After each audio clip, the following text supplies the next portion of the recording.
dispuesto hasta el próximo 1 de abril de un espacio con multitud de puestos, procedentes unos de pueblos vecinos, otros que son oriundos de Jaraíz, e incluso tenemos la suerte de contar con algunos procedentes de localidades más alejadas, cecinas, productos ecológicos, quesos, dulces, empanadas y, cómo no, nuestro producto estrella que ha conseguido dar renombre y reconocimiento a nuestra comarca, el pimentón de la Vera. Esta 20ª edición de la Feria Agroalimentaria del alcalde de Plasencia, también a diputada nacional, Loli, diferentes concejales también de otros municipios y, cómo no, también a todos los medios de comunicación, a los expositores, turistas y, en definitiva, también a todos nuestros vecinos.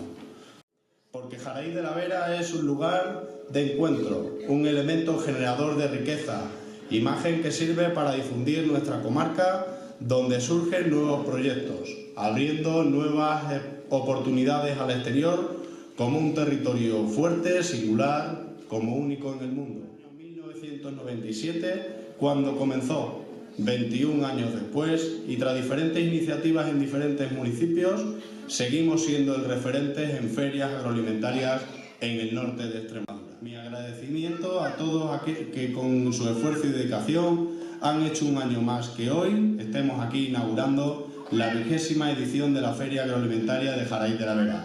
Gracias también a las amas de casa, a las niñas que nos acompañan, en definitiva a todos vosotros. Yo la verdad es que me siento un poco pequeño para inaugurar un acontecimiento tan importante como este, en el que he tenido la oportunidad de participar con anterioridad y sé además el esfuerzo que esto significa. Plasencia no sería hoy lo que es si los jaraiceños, su trabajo, su esfuerzo, su propia vida no hubiese hecho posible precisamente que Plasencia y el conjunto del norte extremeño tuviese la situación que tiene hoy.